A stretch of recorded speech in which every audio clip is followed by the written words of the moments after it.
meeting of the 25-26 school year. I hope everyone had a lovely weekend, great summer. I am going to, as the, I guess, most senior board member, help facilitate in absence of a facilitator. So we'll go through this process where we take nominations for the facilitation of the Budget and Facilities Committee. Do we have any nominations? And you are allowed to self-nominate. It is not, yes, Ms. Albert. I nominate Julie Epstein. Oh, thank you. I second the nomination. Okay. Fantastic, thank you for that. I guess I will accept it, and so we'll take a formal vote on that motion to accept Julie Epstein as the facilitator of the Budget and Facilities meeting. It passed for 3-0, so then thank you very much for that vote of confidence. All right, now that we've got that sticky business out of the way, this first meeting is really the time when what we do is we're going to ask for some summer updates from Kathy and from Brian, just so we have an understanding of what's been happening, because we know that although the students aren't in school, things are still happening over the summer. They'll give us some brief updates. Be listening, because some of these may trigger that we're going to want to have more in-depth conversations, and then we'll have an open dialogue about what we would like to do for meeting topics for the year. As always, I say that these are our draft topics. If something arises or we need to make changes or we need to move certain topics over 2 meetings, we certainly will do that, but at least to give us some starting point for planning and preparation. Sure. And with that, who would like to start here? Sure, so I'll start. Oh, wonderful, thank you. And it's so nice to be back with the Budget and Facilities meeting. Actually, we did switch to a new transportation company. We've had a couple of little bumps, but we have the parent app that seems to be working well. We had lots of call volume in the beginning with people updating their contact information so that they could use it. We have 2 routes that we're still trying to kind of tighten up a little bit, but I think after the 3rd day of school, we were doing pretty well, so that's been going well. We also have the energy performance contract. Last week, we went out for an RFP. We received the bids back, and we had quite a favorable rate. I believe it was 3.74%, which we were anticipating around 4.5%, so that was very good for the district. We plan on closing on that October 16th, and work will begin shortly after that, which is exciting for the district. And then Brian, did you want to give a brief? Sure. So there's really no off-season in facilities, but certainly the summer is our busiest time, and we had a lot of construction done. I broke it up into a couple different categories, but if you want to see it or go more in depth, on the facilities page of the website, we have a slideshow document that just showcases some of the pictures, and it's hard to capture all of those projects, but we try to get some before and afters and some finish shots. And also thanking our custodial crew and our maintenance crew and grounds crew for all their hard work. On capital work, we had the tennis court project that went last year, but over the summer we were able to finish with that final color coding. We had 2 phases of roofing replacement at Schreiber, included a lot of masonry repairs as well on those auditorium walls. Bond work, we had, while some of these projects are still ongoing, we started the construction, the fire alarm replacement at Sousa, the bathroom reconstruction of 2 gang bathrooms at Manor Haven. That again is a phased project. It'll be 2 to start. When those 2 go back online, 2 more will be done. Door replacement at Weber and water main replacement at Daly. Under operational construction, which is really the area we've had the most growth in the last couple of years, is those projects we can do in-house and stretch those dollars further. We have HVAC systems in 4 spaces, most importantly the commons and the Sousa cafeteria. We're again trying to get all cafeterias air conditioned so that the principals have more flexibility on those really hot days for cooling centers. And we air conditioned 24 classrooms. New flooring at Schreiber, Weber, and Manor Haven, classrooms and some offices. Fencing upgrades district-wide, Guggenheim, Manor Haven, Weber, Sousa, and Daly all got perimeter upgrades to their fencing to make those fields more secure during the instructional day. Security upgrades district-wide, including new cameras, some swipe access, and a new strobe system. So those blue strobes that activate during our lockdown systems, they were hard to see in daylight, so we changed to an LED panel, which is easier to recognize. Exterior tables to support the breakfast program at all the elementary schools, paving repairs at Schreiber and Salem, some kitchen infrastructure, replacement of equipment for the walk-ins at Salem and Schreiber as well. Manor Haven is getting a new ceiling in the cafeteria that is ongoing into the school year, but the work will all be second shift now. Its gym was painted, and we supported some of its classrooms with cubbies that didn't have cubbies. Guggenheim got new paneling in its lobby. District-wide, we also did bottle fillers, eight in total, and office renovations at both the Daily School and the Annex. The condensate tank in the Daily boiler room was replaced. That's part of the boiler system. We moved to put more swing mats on the playgrounds. So if you know, the 5-bar gets worn out under the swings. So we've got, I think 4 of our elementary schools now have that, and Salem doesn't have swings. But we're looking to put those under the swings and the slides, because those are really wear points and it leads to a lot of maintenance and replacement. So every time we get those swing mats, it helps. And we did some field restoration on Seaver Field and Salem. And the janitorial operation, obviously we're cleaning all spaces, we're waxing all floors in the classroom and in the hallways. We refinished all gym floors, and in each building we painted approximately 20% of the classroom, so that every 5 years, every classroom is being painted. And then there's finally inspections. So this is a big time of year for us to get everything inspected and make sure we're ready for the school year. So we do inspections of our boilers, both internal and external. That happens in conjunction with our insurance company. Playgrounds are all inspected by a certified playground inspector. We do a turf and a GMAX testing to make sure that the turf is ready for the season. We did our lead and water testing of all potable outlets this summer. Kitchen, hood, and duct cleaning. All of our gym equipment gets inspected. Those are the lifts that make the basketball hoops go up and down, our rock wall climbing and our Project Adventure, the bleachers, etc. Stage rigging, so that's something new that we instituted 2 years ago, is all the cafetoriums, including the auditoriums, are also getting their stage rigging inspected. We had some repairs associated with that. Oil tanks, our fire systems, our security systems, and all of our lifts and elevators. Sounds like you didn't have much going on, so thank you for that. Yes. So, Yes, yes, go ahead. and we also had EV chargers. I shared with the Board of Education, and that'll be going tomorrow to the board for approval to enter into having a consultant work with us to use the PSEG Make Ready rebate program to actually install up to 8 chargers.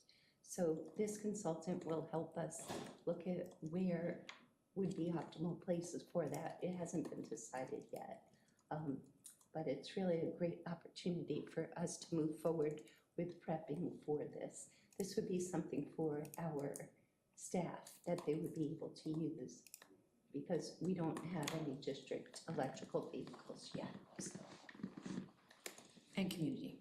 right, and community. So you brought the EV chargers up, and I know you're going to make a bit of an announcement to tell us a little bit more as a full board about it tomorrow. Yes. So I know you're not planning on going into that much detail, but does anyone want any questions, or at least something to prepare Kathy for that maybe she can include in her update tomorrow, so that the full board is made aware on the regard of EV chargers, and then we'll talk about the whole thing? So you're gonna meet with the consult to tell you like the best location.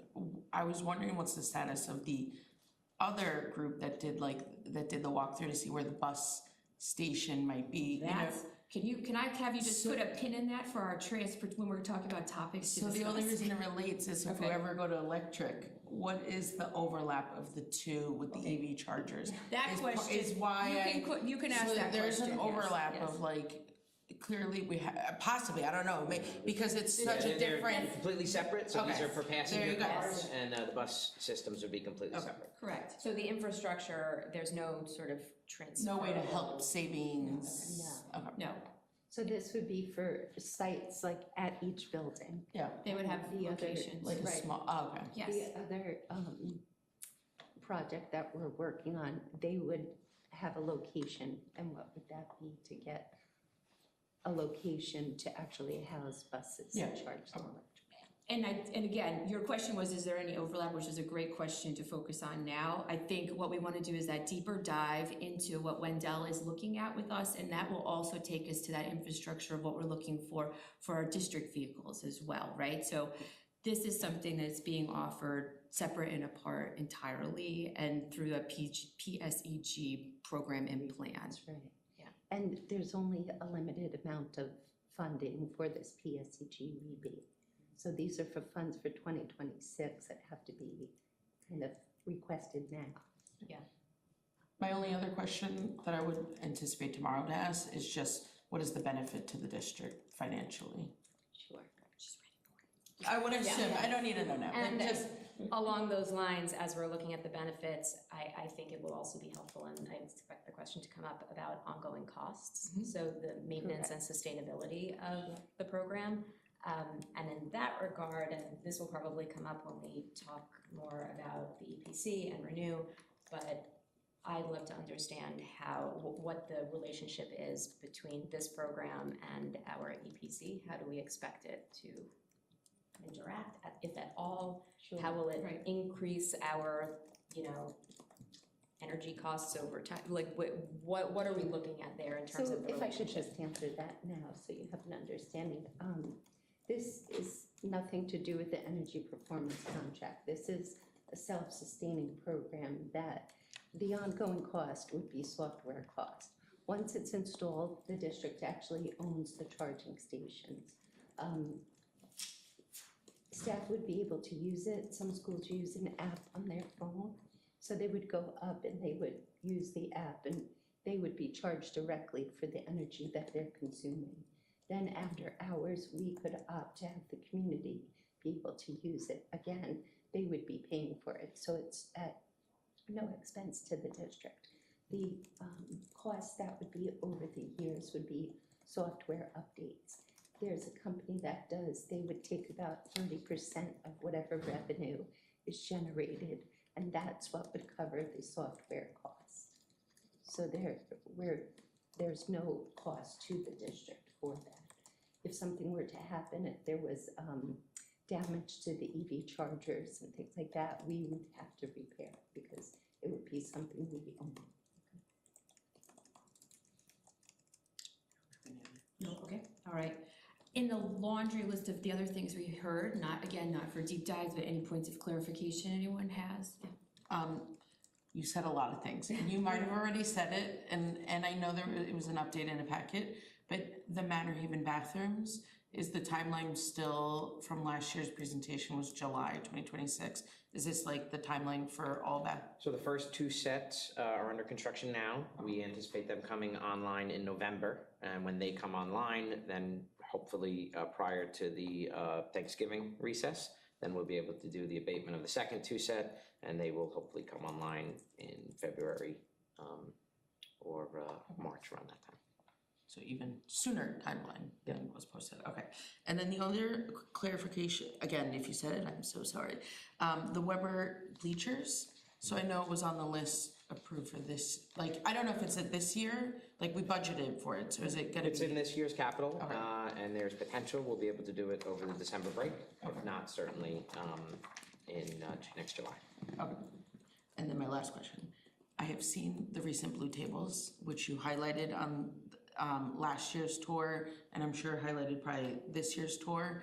Are we fully in all elementary schools with those blue circular tables? The outdoor tables. The outdoor that were used tables. for enhancement of the breakfast program. So we've been getting them through a variety of sources. Some of the buildings have funded them. Okay. SUSE has put some in certain areas. The cafeteria fund funded some to support the breakfast program. Some HSAs have donated to some of the buildings.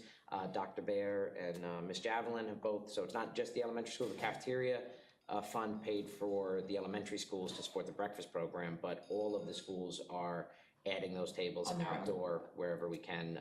Weber has a big project for their courtyard. At Schreiber, we supported the greenhouse with those tables so that they could do some outdoor instruction out there, so. But it's not necessarily that all schools have those tables installed at this moment. It's just that that's a process. I'm trying to think. Does It wasn't Salem- something your department, it wasn't your initiative to do it in each school, right? Because that may, For the cafeteria it cafeteria. was, and we did Okay. do 4 at the middle school as well, and I know Beth purchased. Yeah, they're all I think, deployed. another 8. They're all installed at purchased every over the school. summer we did. Oh, at every school. they're I'm trying to think great. Salem, where I the just one wasn't was. sure. if all Salem, the they're buildings in that had bus them. loop by that Oh, is lower that what back it was? I playground. couldn't Yeah. remember, yeah. Most have 4. Guggenheim, I saw it Guggenheim, Guggenheim and I has was two like, I too. didn't know Yes. Guggenheim was getting them, so Yeah. that's why. Guggenheim decided to do 2 and 2 because of their 2 separate playgrounds. Salem, they're in the bus loop, but they're out and installed at all schools. Great. Thank you. Thank you, and thank you for the presentation, as always.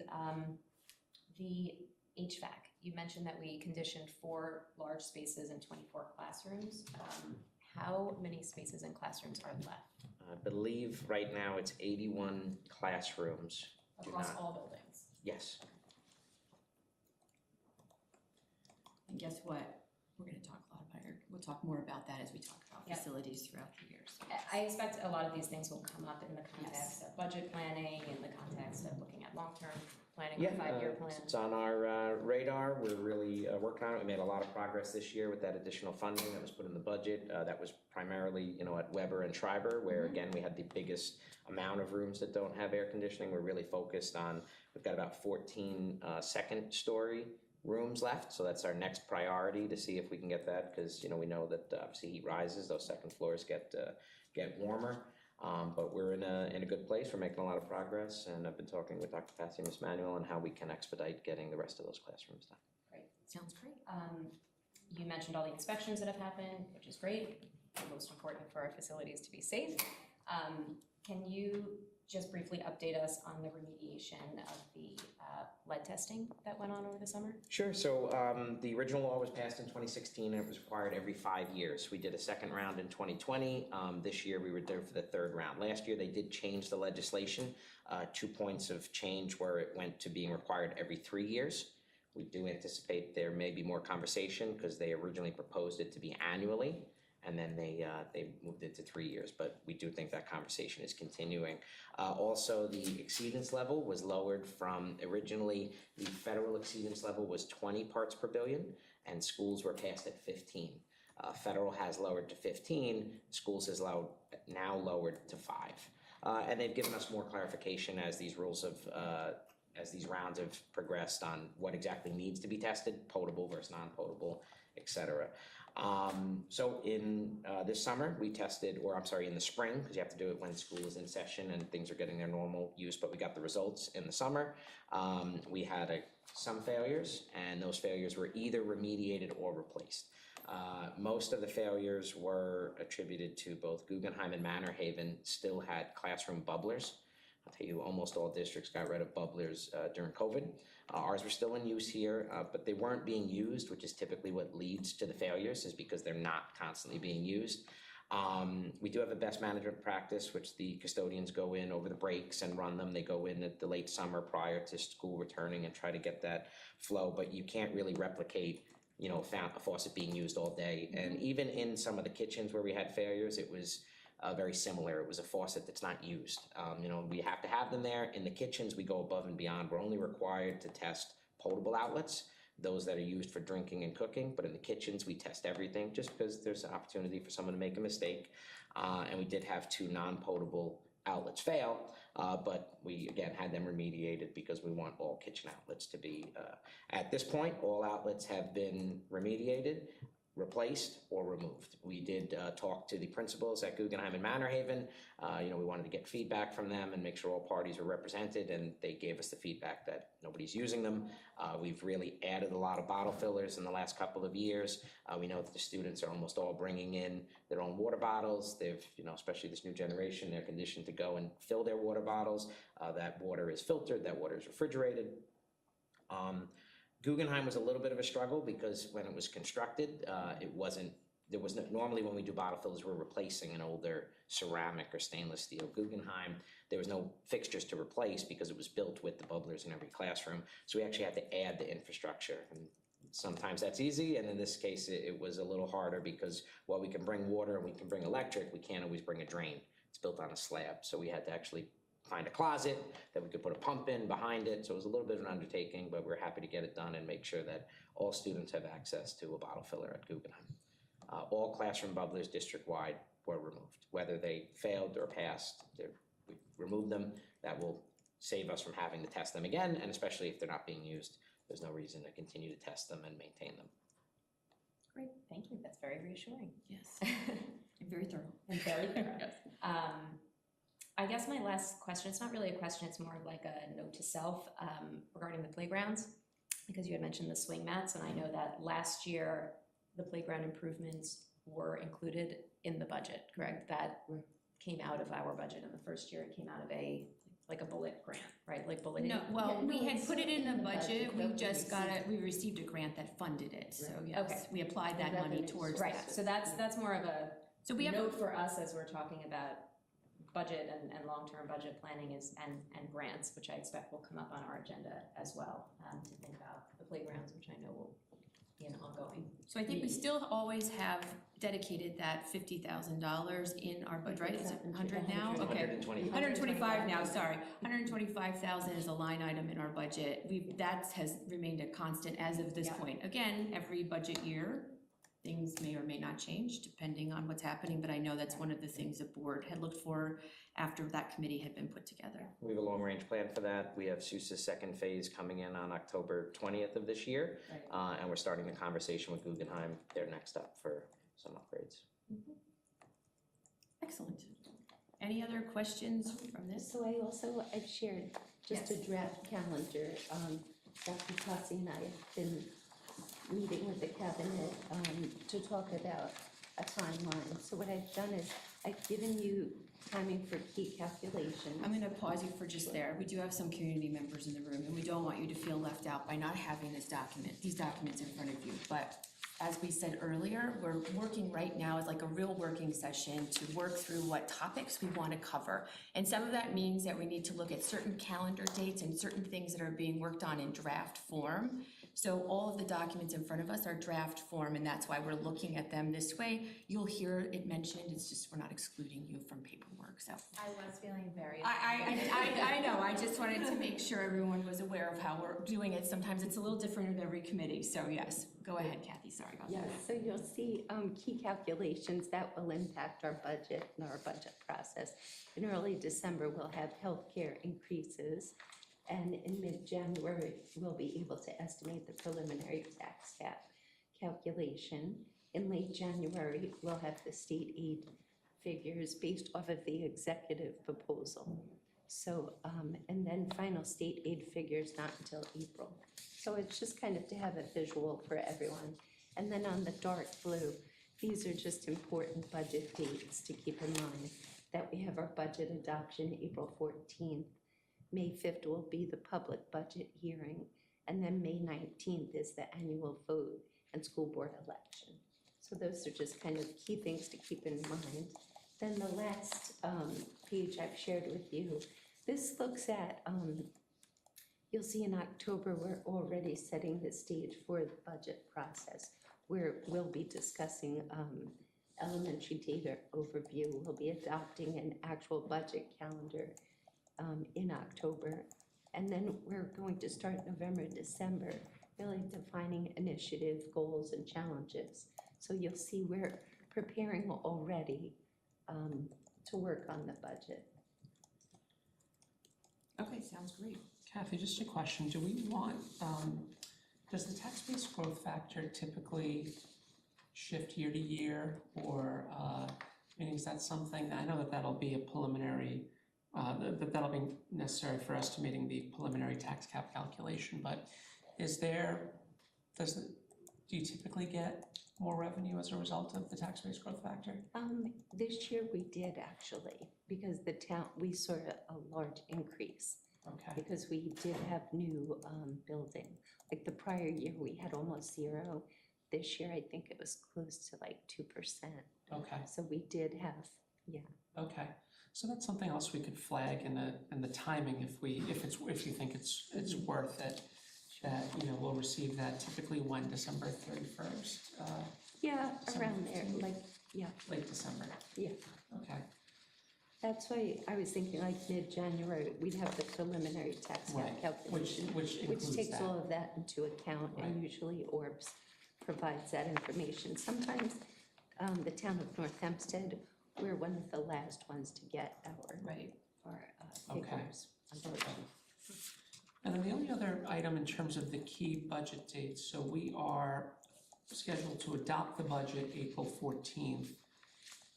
But if you notice on the draft calendar that Kathy put together, we put together some dates in early January for you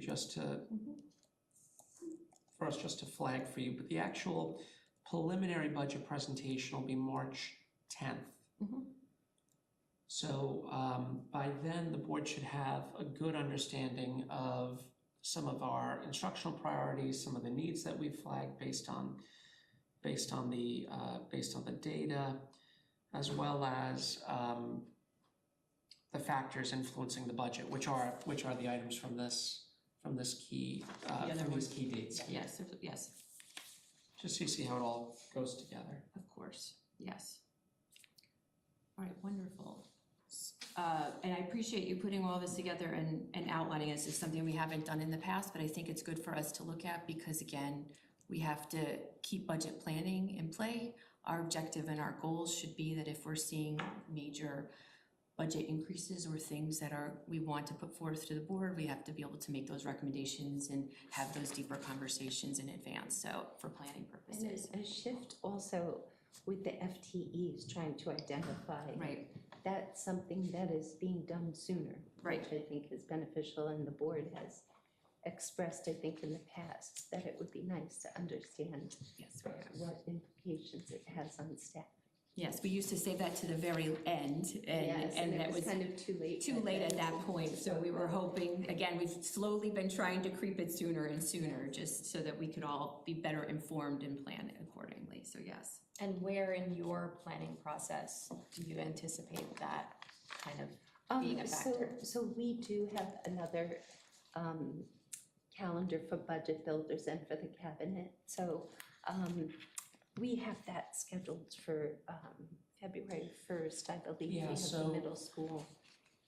November, after Bed's Day, which is about October 15th, we'll start looking at the elementary enrollment. We're also this year starting to track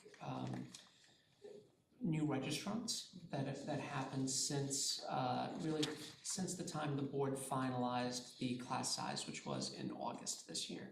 So what we're doing is we've asked the registration office to keep track by month and by school and by grade of how many new entrants we receive. The idea is that over time, we'll be able to analyze trends and use that trend analysis to help us craft our class size calculations. So this year, we'll only have obviously a one, A baseline. a 1 year look back, but ideally, I'd like to look at 3, 5, and 7 year, 3, 5, and 7 year trends to really be able to estimate what happens with our registration. So by November 1st or so, we should be able to estimate what next year's elementary enrollment will look like, because that's pretty straightforward. And as I said, the only vulnerability in that is going to be we have to keep looking at the new registrants. By February 15th, we've asked the high school to have their course requests finalized, so that we can look at the course request tallies and start to make some decisions about high school staffing. Middle school staffing is pretty straightforward, so that we should be able to estimate by about January 15th. And we've asked for preliminary special ed projections by that date as well. So now, special education projections are somewhat soft because annual reviews have not happened yet. Those will happen throughout the course of the year, so there might be some fluctuations there.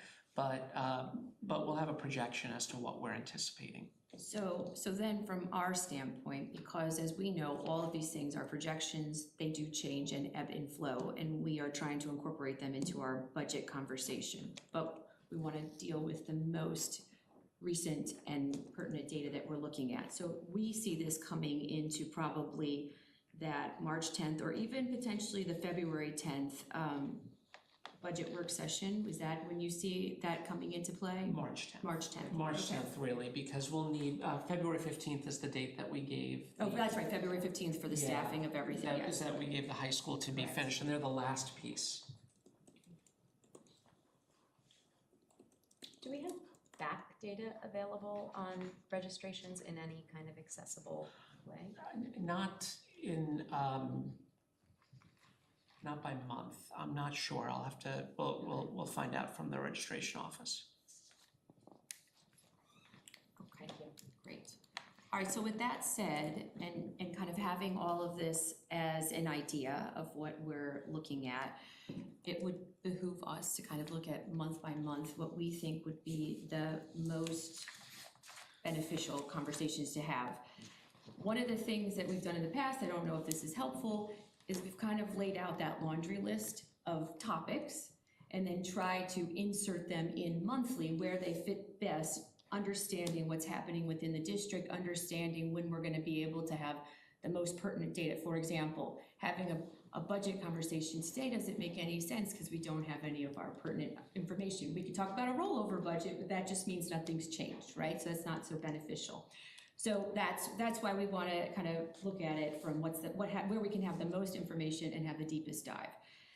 Do you want to just lay out topics and then we kind of put them in date order, or what does everyone think? You okay? Happy whatever way. Okay, so with that being said, did anyone bring topics of their own, or did they have questions that they'd like to know a deeper? No, Alexia, they let me go first, you can go No, first. I mean, I think a lot of the topics that I'm keen to discuss are probably annual topics. So let's do this. So last year in October, and this is the exception to the rule, we discussed class size, because as you remember, that was our beginning initiative to understand our enrollment in the district, to understand the budgetary impact of lessening class size. Because this is all being incorporated in a bigger background conversation, I don't think that's the October conversation. But by November, we were looking at rollover budget, including debt services, transfer to capital. That is also the time in November last year when we had a very large, and actually think it took over the entire meeting. It was a facilities and security conversation. So that was a point when Brian and our architect came in. They had we talked about our building conditions survey, we talked about our 5-year plan, we talked about all of those security needs that you had a presentation about, Brian, and really looking at fiscally what we see in years 1, 3, 5, and 7, and even I think you went out to 10 years, if I remember. No, 7. 7 in certain instances. I got enough trouble at 7, I You should got have known. shut down. You guys set down at 7, so yes. So again, and I don't know, October, November is usually a nice time for us to start looking into facilities and growth and what we have. I think that's also a time when we can be looking at some of the air conditioning issues, which are already on a lot of our facility plans and what we're talking about. Well, on January 6th at the BOE meeting. We're having a scheduled to talk long-term about long-term facility facilities planning, So yes. I feel like November feels like a good time, gives us some breathing room if there are issues that need to go back and forth. I agree with that if everyone else does. How do you feel? November? My only question with long-term, what was gonna be included? So one of my wish list was the safety review. So is that gonna be part of that, or when we say facilities, we just mean more of like structurally needed? I think facilities and security, those are two So your different plans. long-term facilities planning in January was gonna encompass what? But they could be intertwined depending on what the, So like the doors. Yeah, we had a security assessment done, pretty recently, and we're still using and operating off of that, and that document feeds into our facilities decisions. Certainly, every facilities project has security components to it. You know, when we typically make a 5-year plan, right, it's a living document. So every year, a year comes off and a year goes on. And that's typically what we review at that annual, this is next year's proposed capital projects. And this is the capital projects for the year that's gonna go on to the end of that. We did put a 5-year plan together. As Ms. Epstein said, we stretched it to 7 because a lot of projects were district-wide in nature, and we didn't want to misrepresent not equitable or parity, right? We wanted to show that every building was going to get those. If I had stopped it at 5, a couple of buildings would have said, hey, how come we're not getting a PA? How come we're not getting? So that's why we went from the 5 to 7. But it is a living document. We do have to adjust as laws change or as needs change, but that would be our annual review. This is the projects that we have scheduled for this year, and this is the project that we anticipate coming on at the end of this. To answer Sandra's question about the long-term facilities planning presentation, January 6th, I think what we were envisioning was a conversation with the full board after this committee has reviewed it that essentially outlines priorities and the timeline for achieving those priorities. So for example, if we identify that safety and security is a priority, and within safety and security, we want to upgrade our PA systems, our fire alarms, and do door hardening of all classroom doors.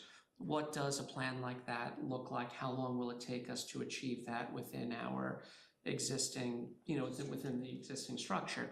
The second question would be with respect to facilities upgrades, what needs to be done. So for example, we still have some buildings where some of the casework, there's still some, original floor tiles throughout the buildings that could be replaced. They're asbestos floor tiles though, so they would require abatement. And of course, as you know, they're completely safe until we touch them. Yeah. And then once we touch them, they require abatement. But when we do that, we should be looking at replacing the casework. We should be looking at the blinds. We should be looking at, really doing a full refresh of those rooms. So what does that look like? So those are the kinds of things that we could articulate before January 6th for this committee to help frame that conversation. And I think also what Dr. Posse is also saying, if I'm hearing correctly, is it's something we've been working towards in this committee and as a board, is we're trying to parse out our budgetary priorities before we get to our budget meetings in March, so to speak, and that we've discussed it, and we really, as a board, they're in alignment with our board goals, they're in alignment with what, the story of what we need, and we're fiscally planning for it, both in the short term, but then in that long term, looking at if we're deciding that there are some longer term facility planning. I know specifically, I know you brought up about the casing, but I even know, I believe your security planning has a large price tag to it. We have to, as the board, balance how much can we do in capital improvements through our transfer to capital, where is our debt at a point where we can roll off when we want to consider bond or not bond. So I think these are the conversations. So when we talk about even the facilities master plan and the security plan and having this conversation in November, I actually feel you could make it a 2-part meeting, because you could be looking at short-term planning for budgetary priorities and long-term planning for long-term budgetary priorities and trying to map things out. Again, everything can shift and change. For me, it's just important for me to conceptualize it, that it's similarly presented, right? With the security and the facility needs, just because sometimes I do feel that they're not at the same meetings. And I'm trying to grasp, what are we prioritizing? I trust you'll present what you think is a priority, but for me, that's where I ask, as long as security is also within that same meeting. I would anticipate it, because as Brian was saying, I think you can't talk about one without the other in a lot of instances. And I think the only time we really separated it was after that needs assessment that we had done. Then we made a wish list on what that looks like, but then that wish list was put into our long-term facility. That was the only time we really called it out outside of our capital facility. I think you're prioritizing it, and you keep bringing it up to us. I just want us as a committee and a full board to really understand the importance of it live time, along with here's the roof that needs to get worked on. Well, I would Or- almost suggest, to your point, I would almost suggest we look at this in terms of three categories, right? Safety and security, infrastructure, because those are some of the, parking lots, the flooring, all of those kinds of infrastructure things. And then the third would be academic and co-curricular. Are there any enhancements and that would be more of an enhancement conversation, right? We haven't even gotten to those. I mean, John That's right. Grillo, our architect, has been telling us he's got all the ideas also too, and you've been working on some of them, but Sure. it hasn't been really an in-depth part of our conversation, but it would be great to add those. Right, so if that sounds like a reasonable framework, then we can talk about safety and security, infrastructure, and then the last piece being academic and co-curricular. And perhaps, for me, it would be helpful, and I can do this separate if you feel like you're all up to speed, but I think it would be helpful to hear from John Grillo, to review that 5-year building condition survey one more time. So and just get a typically sense. at this meeting, we've been inviting him to it, so that we can have both he and Brian and whomever else we feel is pertinent to answer any questions come, so that we don't have to go through people. We like to just get it done in 1 meeting or 2 meetings, right, from the experts. So I think, again, if you think that's good, Brian, if we could invite them and anyone else that you feel would be pertinent, Dr. Posse, if you want to add any other invitees, just again, so we have all of the players that are participating in this to help us lay it out with most information, that would be most helpful. Great. Okay, so if the committee agrees, November, I'm putting November and then December. I'm giving us some wiggle room also, that if this is a lengthy conversation, we can, tackle, again, safety, security, and infrastructure may be great, and to Dr. Posse's point, maybe academic and co-curricular is gonna happen in December, so that we're able to focus and not feel that we have a time crunch. As we wanna be respectful of everyone's schedule on this Monday. All right, does everyone feel good about that, November, December? Look, we've cut that off, yeah.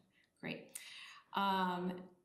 We've also done in December last year, you did the transportation costs and a brief conversation about the electrification of buses. I personally feel that we should, especially in light of this discussion we even had today about EV chargers, and we have a contract with a consultant, it'd be nice for us to have that conversation about the electrification of buses, especially since some of those deadlines are approaching. Whether or not they happen, we should at least be having the conversations and moving forward on them. We could have them in December, we could possibly have them in October. I don't know, Kathy, if that's too soon. It is a little too soon because we're working with Wendell, Yeah. but we still have to have them come in again. So we're kind of in the beginning part of it. So I think December would be much better. December, okay, so Yeah. we're gonna put that on also as a December time period. I think that should be okay. Does that sound good to everyone, or you think it's gonna be too much? I think it depends on how November goes. Well, let's just put it in, and then if we have to move it to January, we can. January, so I think again, we can, again, everything is very, When are we expecting Wendell's report? Probably within a month or so. Okay. We still have to, we met with them, they came out to the district and saw the site. They've received some data from us also, but we still have to meet with them to solidify more. So will that report be presented to this committee, to the whole board? What's our process for that, and do we need to account for it in our calendar? so typically, wouldn't that, I mean, I don't would know, share it in the board Board packet. packet. You Okay. would see it, and then we could discuss it more in depth here. here. We could invite them to come. This is where we would do that deeper dive. Yeah, If the- that's what I'm Right, thinking. so if the board felt that there needed to be a deeper dive, then would add they it could add it into their presentation based on what the report said, right? If something is glaring in the report that we really need to make it a focal point for the whole board. But we found if we can do some of the work again here and then make the recommendations, it goes a lot smoother. I guess that's what I'm wondering, should we plan for a deeper dive so that we have the time for it, or is that a as-needed kind of discussion? At the December? Their Is that- report is not, their report's gonna say how likely are we to be able to do this, given the current state. So a lot of it, a lot of school districts are seeing, you know what, PSCG needs to get things in place, or we, you know, like, does the electric capability exist currently? So I don't know that we would be doing a lot of work. So let's put it on for December, January, because the report will be here by then. We'll be able to have the conversation. If we need to invite them to that meeting, we can do that, to have that further conversation. We should also hopefully know a little bit more in the world, I don't know, about what's happening with it. We can maybe push to find out if any infrastructure changes are happening, or sometimes we learn stuff from the governor's office or other representatives of if deadlines are being extended or moved or whatnot. Before you move to the next, whatever month you're on, I'm just kind of topics and putting them in months at the same time now, but yes, go ahead, yeah. well, it's in line with the electric buses Yeah. potential, but Yeah. the grant writer, Mhm. so That was my next one. Yes. I cut you off, No, I'm you're so fine. sorry. No, you're good. So right now, we don't have anything for October, so would it just be a good idea to have her, or him, I think it's a she, It's a he. it's a he? I thought it was a she last year, do we have two different ones? Well, the woman who was coordinating it. Yes, her name was is a woman. Karen. Okay. Okay, Yes, yes, that's why I yes. said, I was like, I remember it being. Yeah, the person Okay. who works with us, his name is Matt. Thank you. So would it be a good October then to really kind of understand where he is at, and kind of present anything, which then can, Will they have something to present for us in October, other than other than an update, Well, we that just if we signed know the what we have? agreement with them at Correct, at the last board meeting, so I so- have to touch base with him. He's in Albany is where he's located, so I don't think he would actually be coming in person. But I could definitely present to you An update. some of the topics that he's given me and like where I think we should be going with Plus, we it. can also talk about what we've already received. Yes, And right. where so we can talk about an overview of this initiative that was started last year, the direction that it's taking, and what we have done with it, right? Is- And I've also reached out to the Parent Resource Center in town because this gentleman identified certain grants that districts would have to partner with a not-for-profit. Mhm. So we're looking at ways we could get funding to help them kind of help all of us, our communities. So I could let you know about that as well. Okay, so you And want would that, I mean, would that be an appropriate time to talk about the grants landscape overall? Does that factor into our discussion about revenues when we look at the overall budget? You're talking about the federal grants, like for the IDEA and and the Title I and stuff, Yeah. yes, which, again, now it has a looming question mark over it as it. No, exactly, I think right? that's what we would need to discuss. So this is a question, so 1 year in budget and facilities, we worked at this committee, we worked it out where we had like a revenue conversation, and we really looked at all of our revenue sources. And Kathy did a really great job of like outlining for us, these are our revenue sources, just as a general oversight, and then how we've enhanced those revenue sources, whether it's been through grants, whether it's been through other initiatives and partnerships, whether it's been, this was also a time when we talked about, we have changed a lot of our use of contractors, and we've maybe hired more in-house staff, especially in our maintenance and custodial fields, so that they can do more in-house work, because we found that they were skilled and able to bring it at a cheaper cost than constantly contracting out. So it looked like, from a budgetary standpoint, we're spending a lot of money, but in the end, you spent a little to save a lot, right? So we've had that conversation before. We could tie this all together. I just don't know if October is the time you would do that. It might be too early still, but Kathy, do you have an opinion on what works for you from a presentation? I mean, we should talk about our revenue sources at some point. We should talk about revenue, debt, transfer to capital. All of that should come into play. If we want to put grants into that field, we can, or we can do that at a different time. Do you have an opinion, since you're going to be providing us the information, when it will be most beneficial? Right, I do think in October I could speak with you about the grants and what's funded from there. I don't know that, how much we could manipulate what's taken out of it, but as long as you have an understanding about the costs that are funded from the grants, I think that's helpful. I think also the grant writer, that's a good opportunity to discuss it in October. I think also we want to look at the cafeteria fund and what we're doing there. I know we spoke about it last year towards the end of the year. But I don't know. I don't know if you want to do that in October. I could review what we've done and what we're doing. I have a question about all of what you just said, to the committee. The flow of how the sessions are gonna look, not just this year. Cause obviously you're new to the budget, last year I was new to the budget committee. So when you just said like telling us where the revenue is, like we had one last year, It was in Right. November. right? Yeah. So is that something like annually, we just want Yes. annually? Right. So Yes, we're just gonna always, regardless of what the makeup of the committee is, yes. just review that, so that would just, shouldn't that just always be October? Like, So it can't last be year- November. 'Cause- Right, so that's the whole thing, yeah, it can be, but again, that's why I'm saying, is it okay to have all this? We've had some changes to some of our revenue, I just wanna make sure it makes sense that we're looking at the right thing, so yeah, it's okay if we do that, yes. Yeah, and that, in my eyes, is just informative, right? It's not actually, any action, because I know where you're getting at with as far as like the changes and potential loss of some of the title funds, but I think that's still too early like, nothing's October will happening. definitely be too early Yeah. to know if we're, Look, we It's like may not thousands even of know what the lawsuits still budget, happening, we we may may not not even know in April, so. Yeah. Exactly, we- Understand what is being funded out of this exactly, grant. Yes. that is You for could us to know, right? potentially lose, Yeah. which hopefully lose.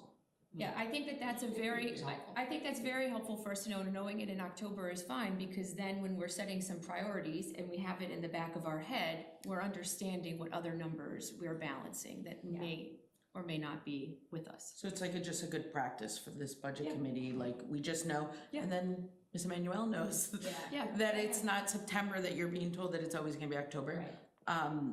One of my questions with the Title I funds, that this came up in curriculum.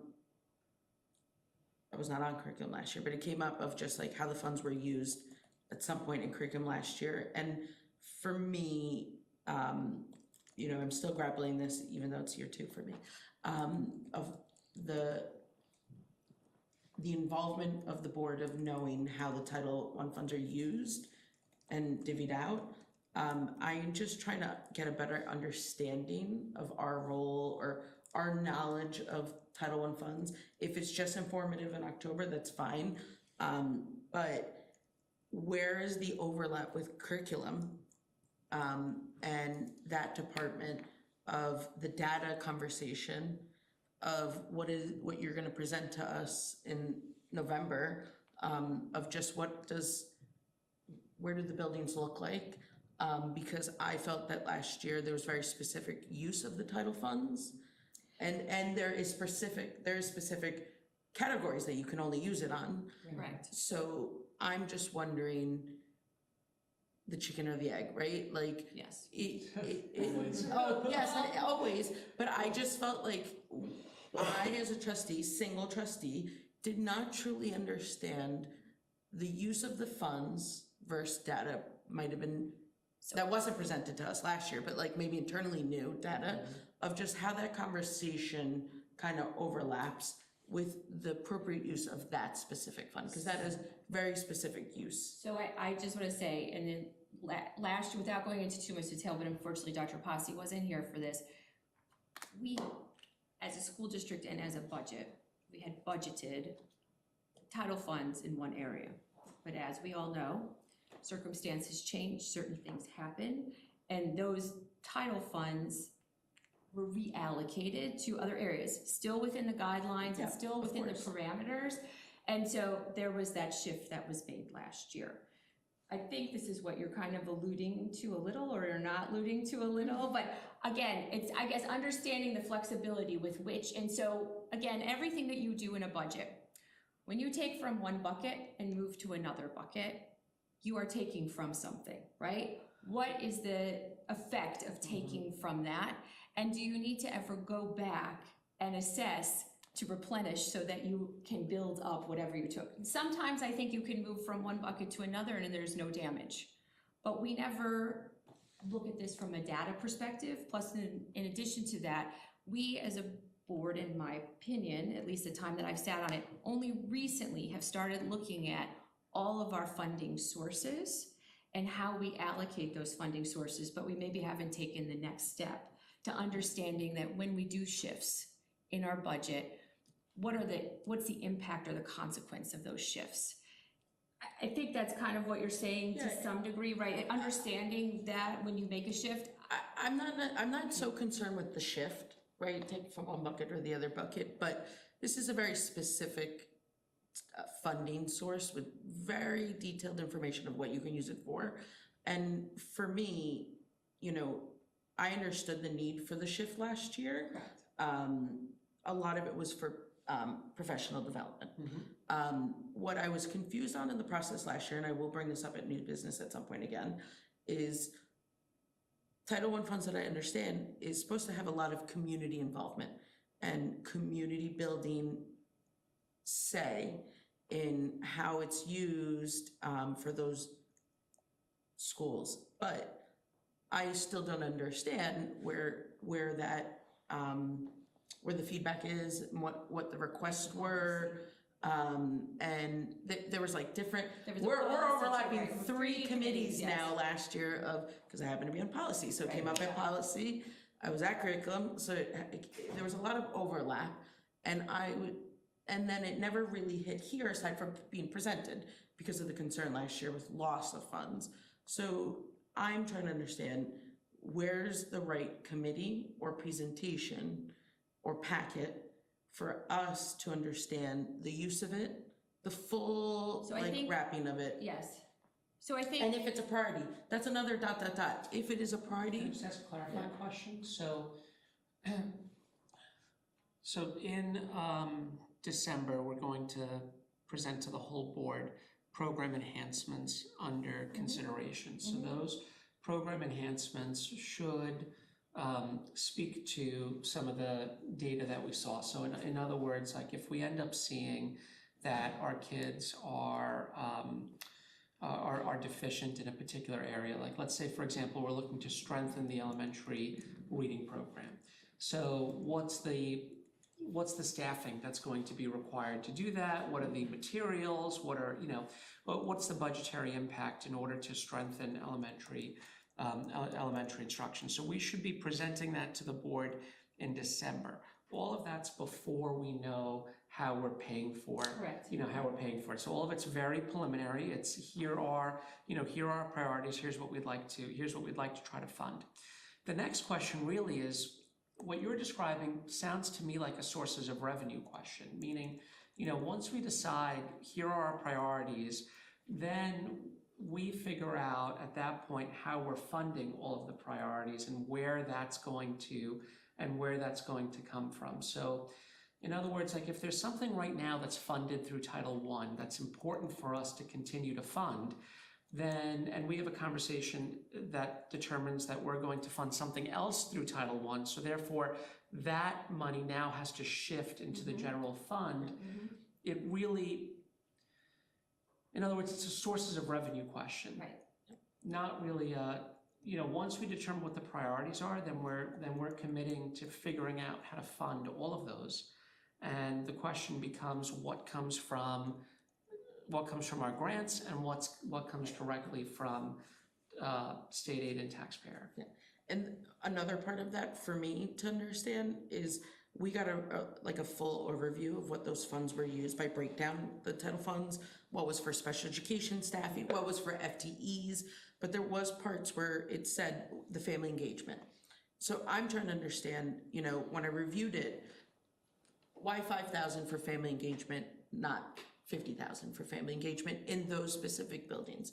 So the use of it, and I can understand why we're not gonna allocate 50,000 in the general fund for family engagement, but why in this is it heavy FTEs appropriately used instead of more family engagement? The enhancement parts that you are Yeah. gonna present on a different level, that's where I didn't know if and if that's even something that the board wants So to again, review remember, and is a right. priority. Well, But and no to one's what level- presented it. To what level of priority? So again, and this Yep. goes back to policy, because this is really where the conversation stemmed.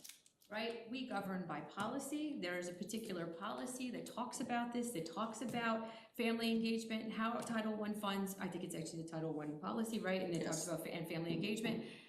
And from that point, then that's when that conversation would have up is if we need to include other language in our policy to show that this particular board, or even as a board, we talk about it in board goals, maybe not this year, or maybe this year, I don't know, that you want this to be a priority. You're right, we've never had that conversation. So here's what I'm gonna tell you. I'm bringing it up in new business. You can bring it up in new business, but let me just say,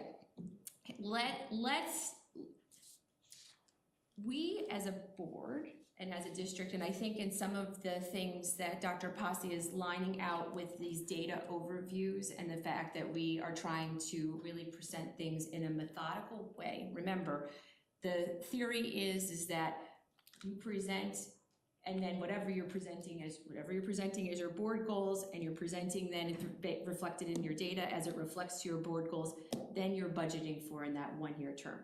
Then your strategic plan somewhere is out there, right, is giving that 1, 3, 5 year. We have a great one in place for facilities and for everything else.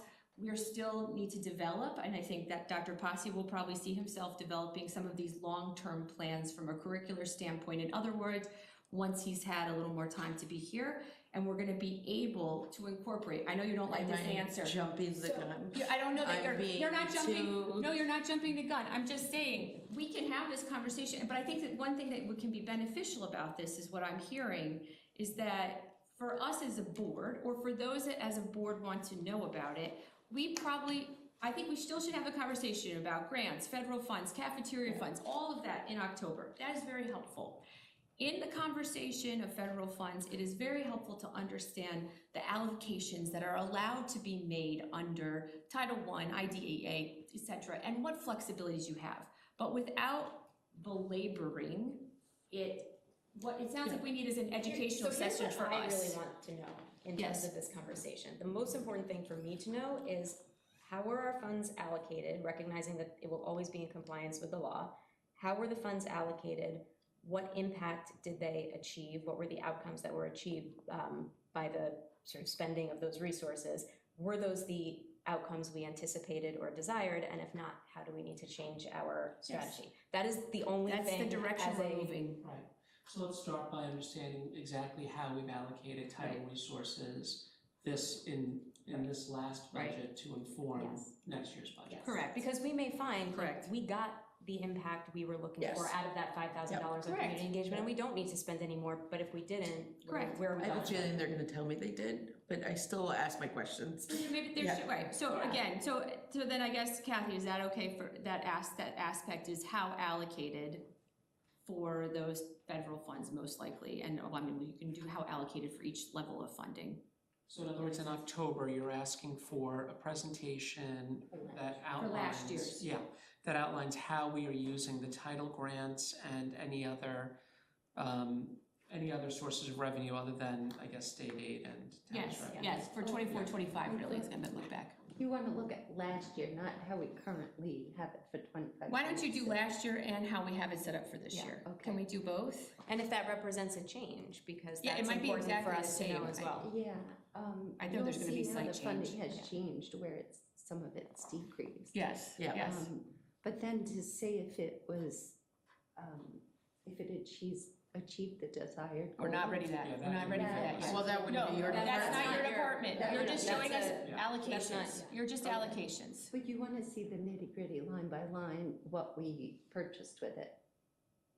Because the. I don't It need was the nitty- presented, I think it was presented last year, just Last being year, updated. I think it was I don't know that you gave the, Materials, what. I don't yeah, believe like that you, FICA. I don't feel you went to the nitty gritty, you just did She- like it was materials. It wasn't presented. nitty It gritty. was, it was categorized. Categories. Yeah, it was categorized by special ed FTEs, Right, but family that, but engagement, that's not how I know like, the number. but not like, we bought No, paper and pencils that matter like haven that. had this nitty one gritty. night and it Yes. cost X, Y, and Z, Yes. no, that. No, No, yes, it but can. what I really want to understand is the impact of those allocations. That's That's the biggest thing, and that's not in, right, you don't have that data. Can we, At some let's point. start with the, Can we just start with let's start with presentation? just what are we spending the Yeah. money on, and then that'll generate the questions. And are you okay by We can then category? I go- think it is what you did last They year, already but not that, we don't need every Yeah. rubber band in Yeah. And then to everything. Jessica and Sandra's point, we can then, once we present what, exactly how it's, how we're spending it, that'll generate the questions, which we can then follow up at at a future meeting.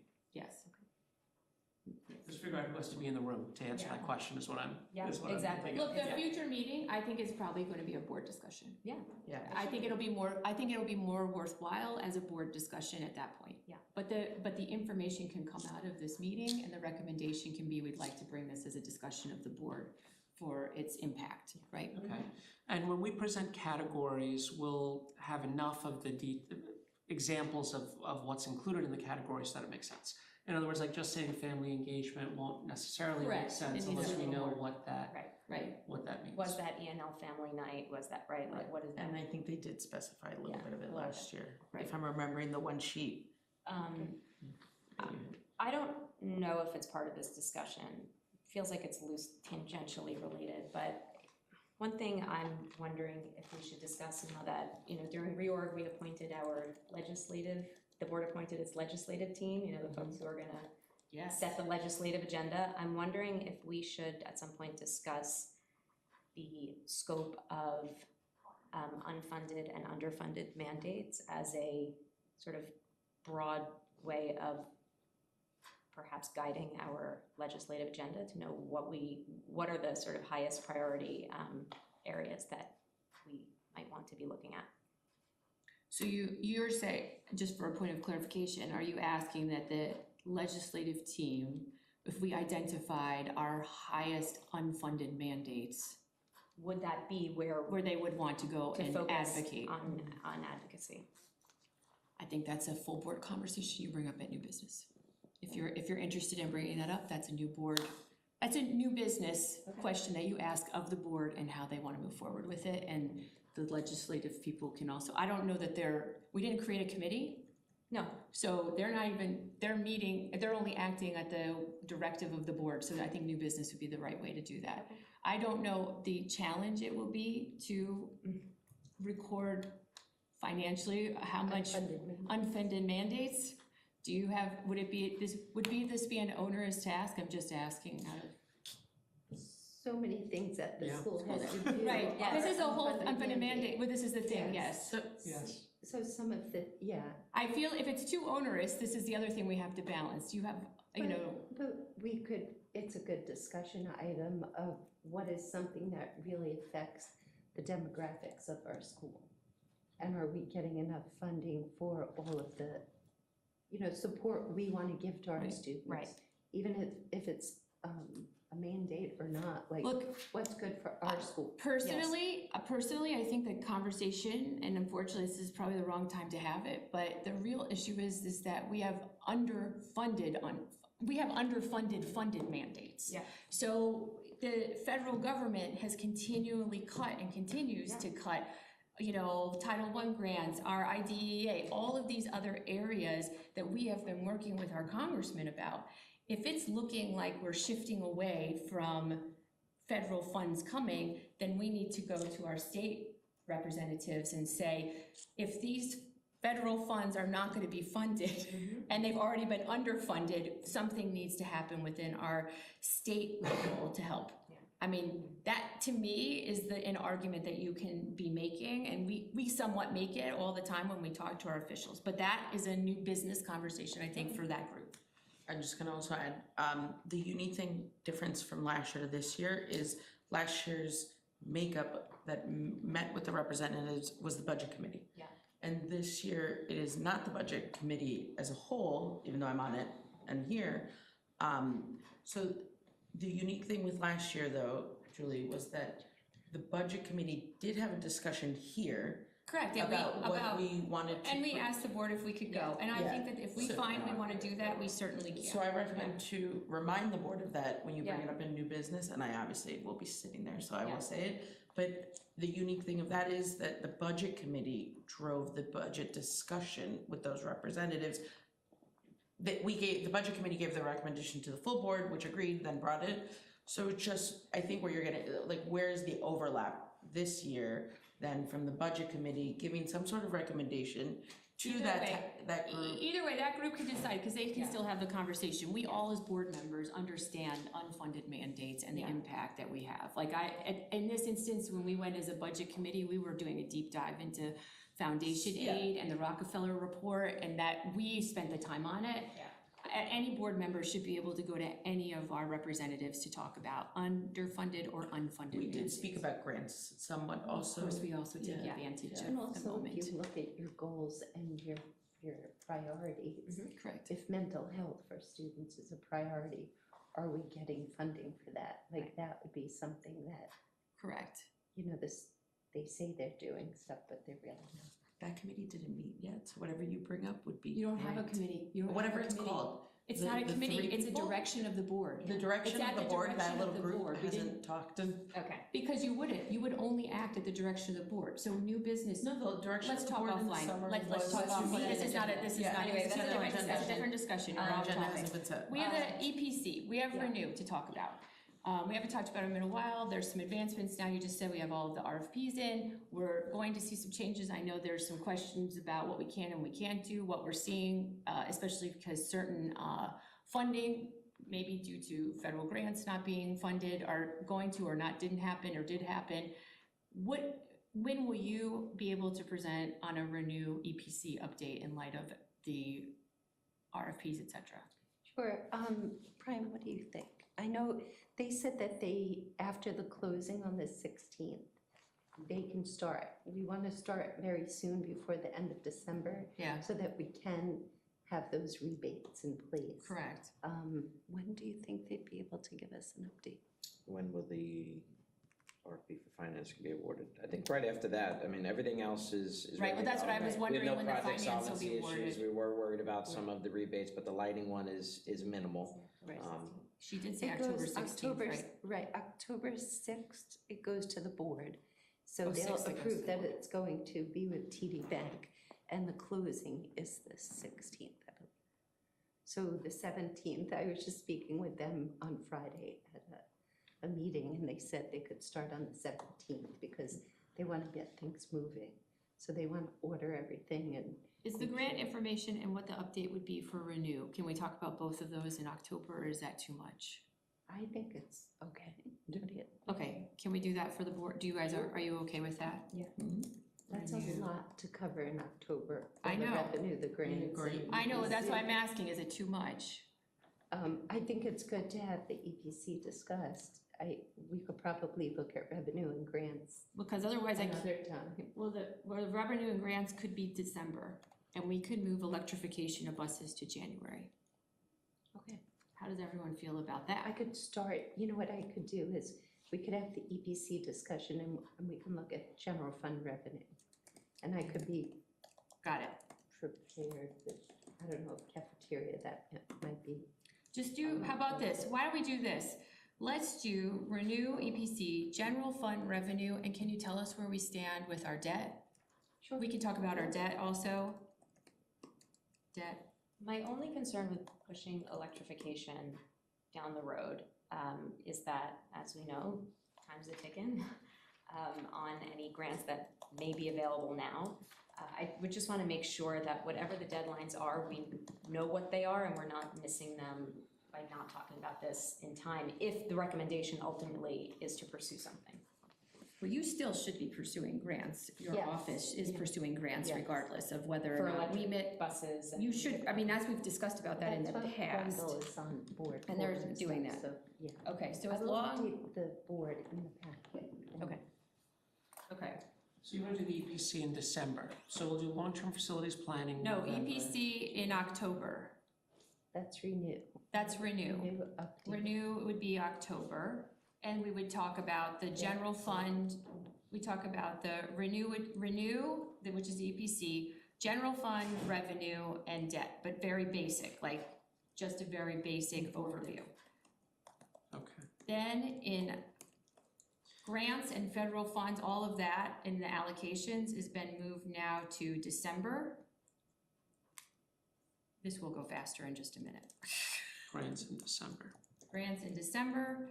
November, December is going to be facilities, master plan, security plan, and that safety, security, infrastructure, academic, and co-curricular.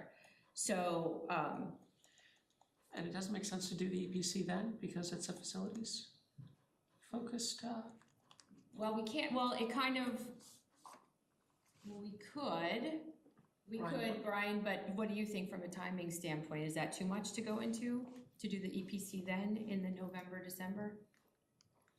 I mean, so just another funding source, but still facilities-related projects, we can certainly, will be presented separately, but. my only thinking was that some of the improvements that the EPC is funding fit into these three categories. Yes. So again, it becomes just tied to infrastructure, to So long-term can- facilities planning. That But was he my only can, thinking. so how about this, though? I think in your presentation, as you've done in the past too, you always talk about this is being funded by our EPC. So like when he brings up things, that's already tied into this. If we talk about Renew in October, we can take even a deeper dive in some of and any other aspect of it. As you can see, we always seem to have a lot of questions and we like to know every She's little bit talking of the about- nitty gritty.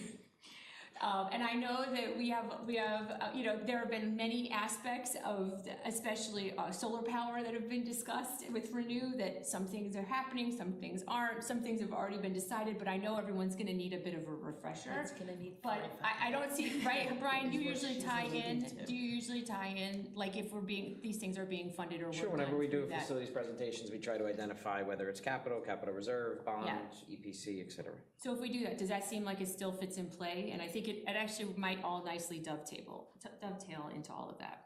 Does that sound good to everyone? Does this making sense? Okay, great. Sounds good. Sometimes it makes sense, sometimes it doesn't. Okay, so guess what? We've got October, November, December, January.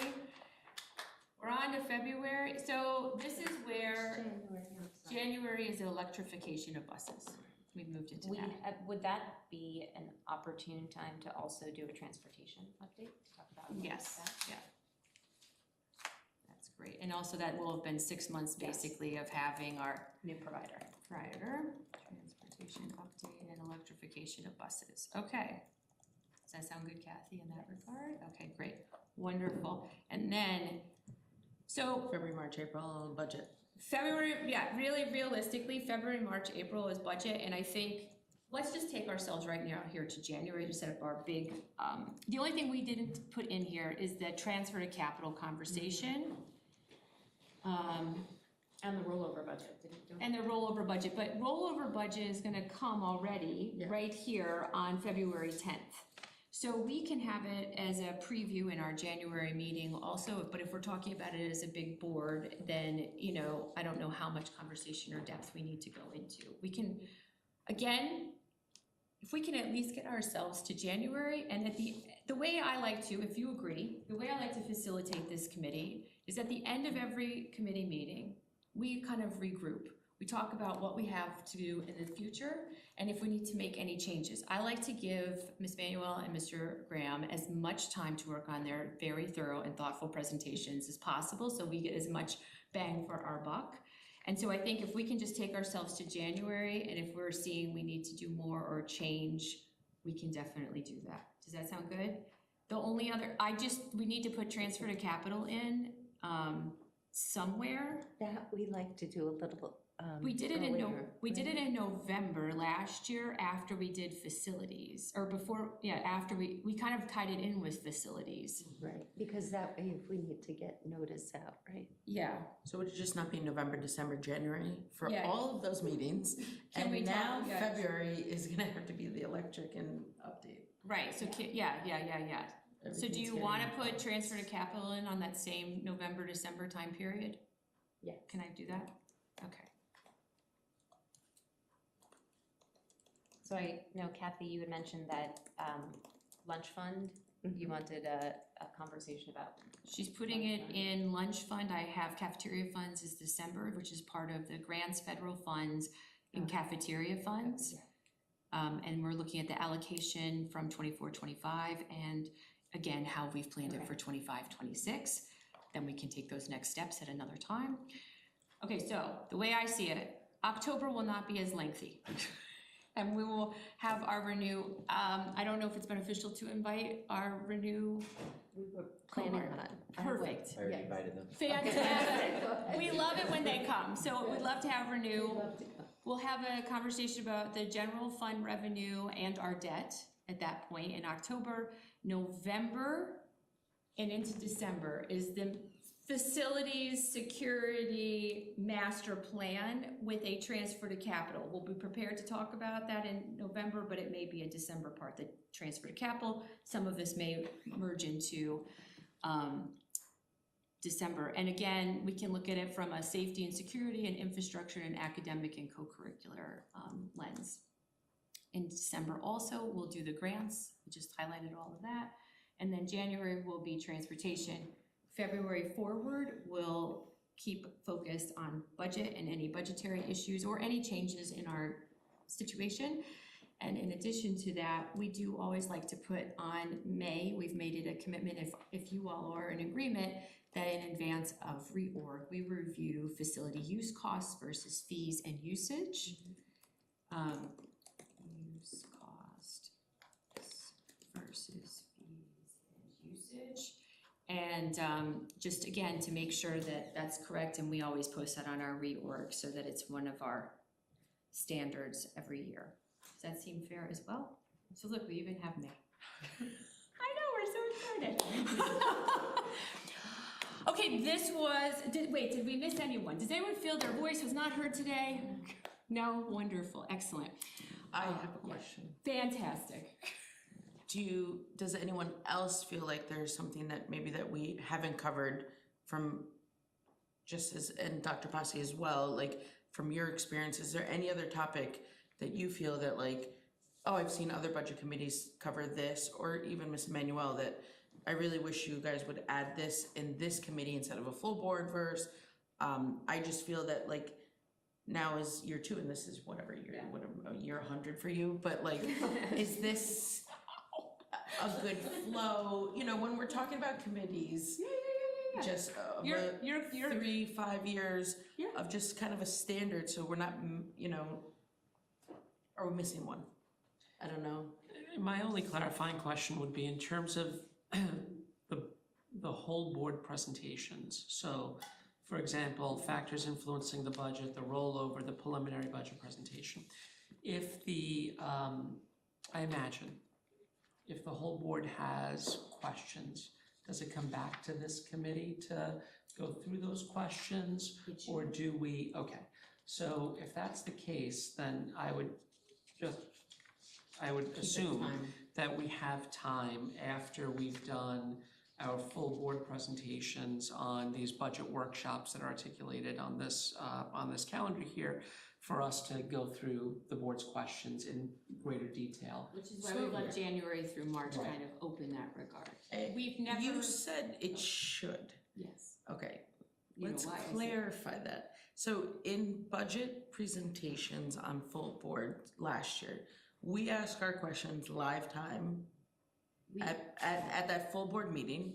So let's just say last year, there was a lot of questions on the restructuring of the curriculum committee, curriculum department, excuse me, department. Okay. There was some questions on the change of that department.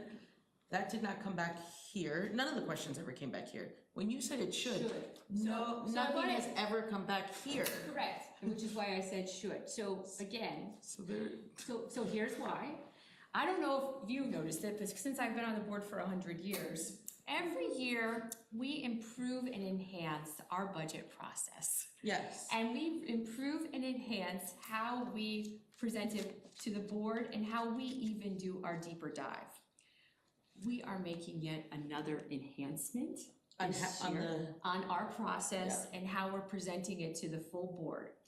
And the way that this works now, because remember, last year, the rollover budget and fund balance projections really only sat in this committee.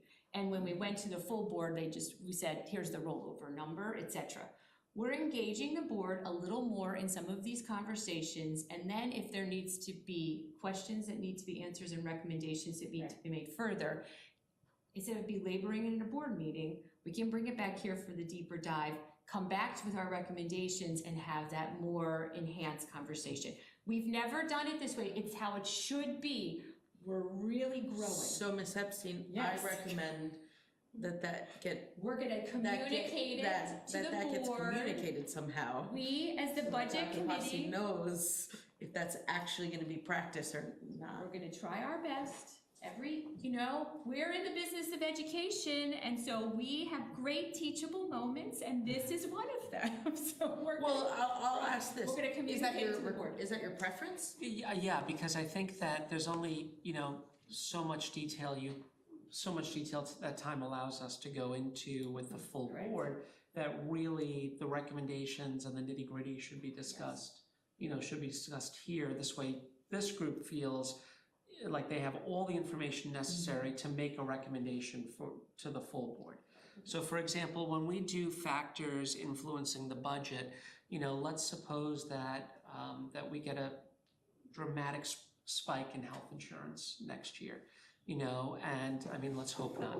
But let's suppose that we do, because 2 years as you know, they do not, health insurance is very susceptible to spikes, and that could have a significant budget impact. So this committee should feel like, in my view, Yes. should feel like they have all the information necessary to inform the board that,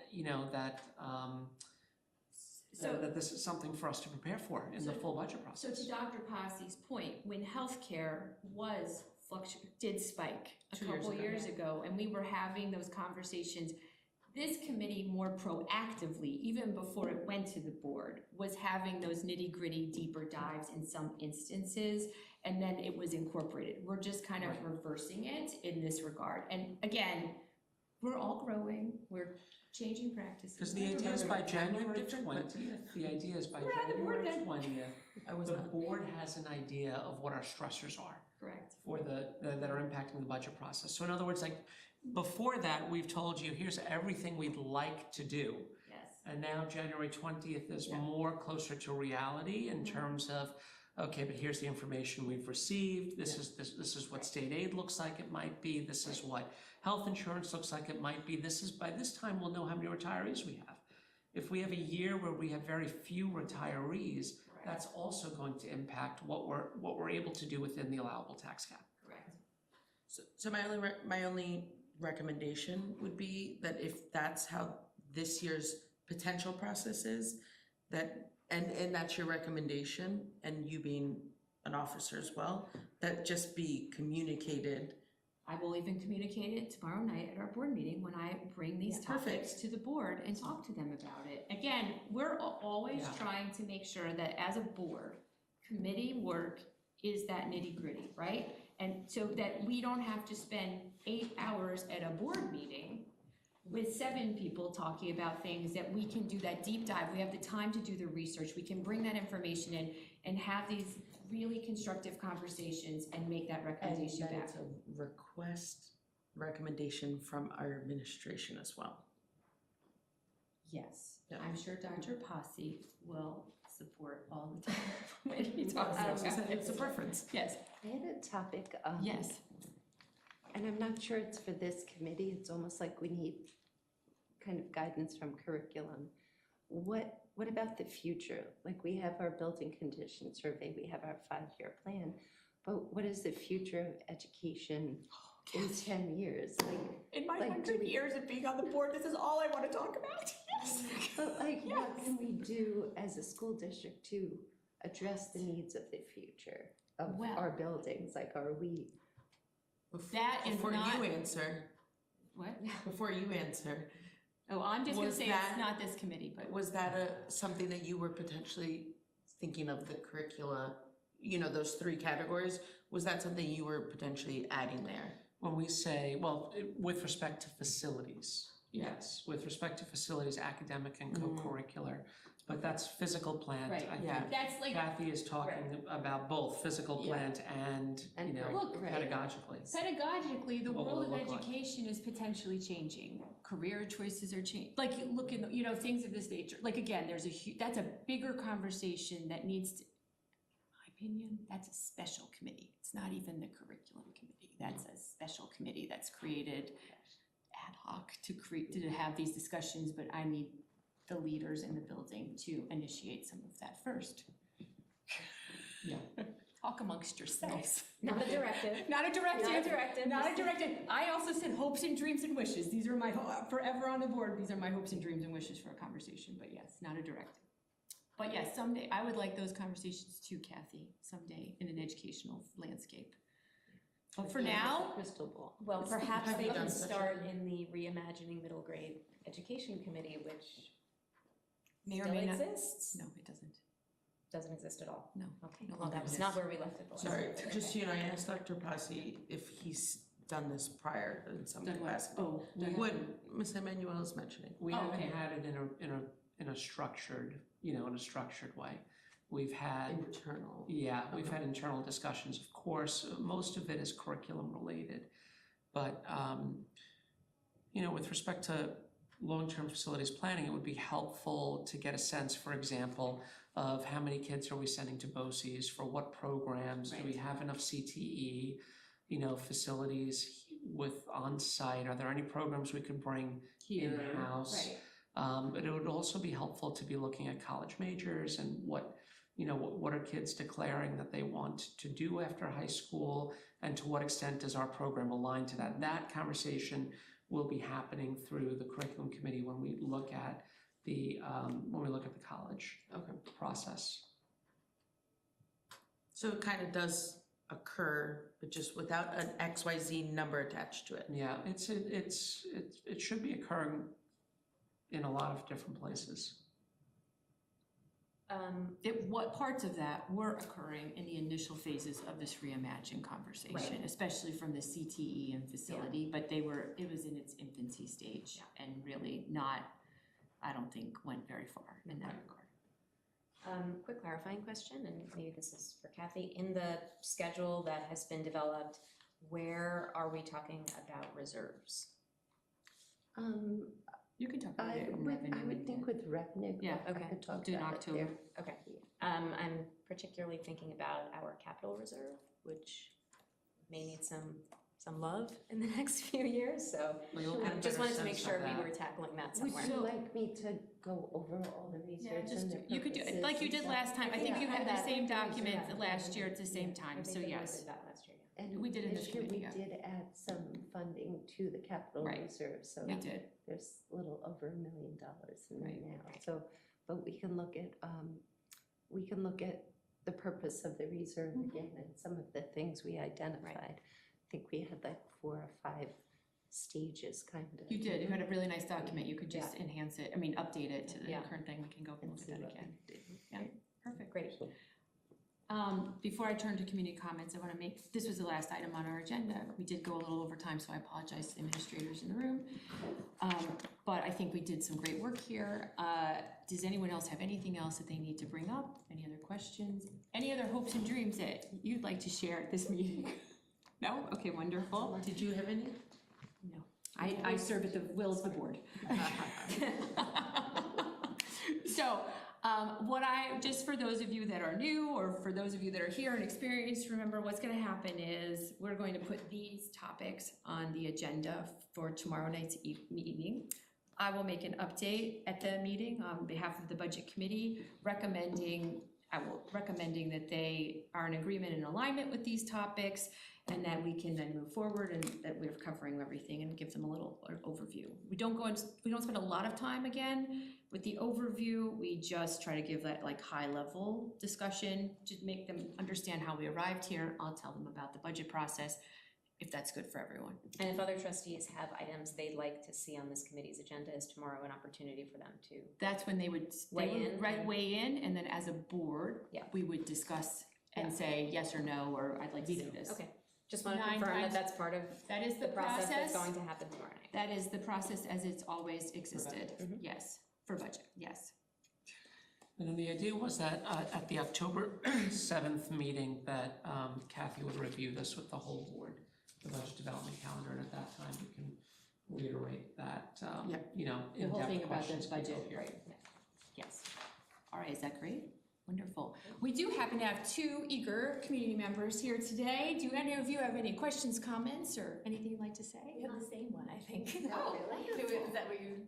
Yeah, I just, I guess parents are wondering, I just wanted an update on one of the budget items that was approved last year, the implementation of the charging devices in the first grade classrooms and whether, if or when that has occurred, and if that's an IT question, then I'll email Ryan Maloney, but while I have you here. They're right behind you, you can see Stop, them. really? Yep, that's them. So there's 2 pallets out there, they've been received. We're waiting on the casters, the wheels didn't come in at the same time, so I think Seuss's are getting delivered today. Okay. That's 10 rooms, but in the next couple of weeks, you'll In the see next them. couple of weeks, they'll be in all the schools. Okay, thank you. And if you need more specifics, you certainly can Ask for it. ask Mr. Maloney. Thank you. Anything else? Did you both have the same question? That was literally it. Wow, that was so easy. I mean, I just come here for fun also, but. It is fun in this committee, isn't it? And all the other committees, yes. So we try to I make don't go it. to every committee meeting. Yes, I know, yes, it's wonderful. All right, well, with that, we are adjourned. Thank you guys, this was really great, and enjoy the rest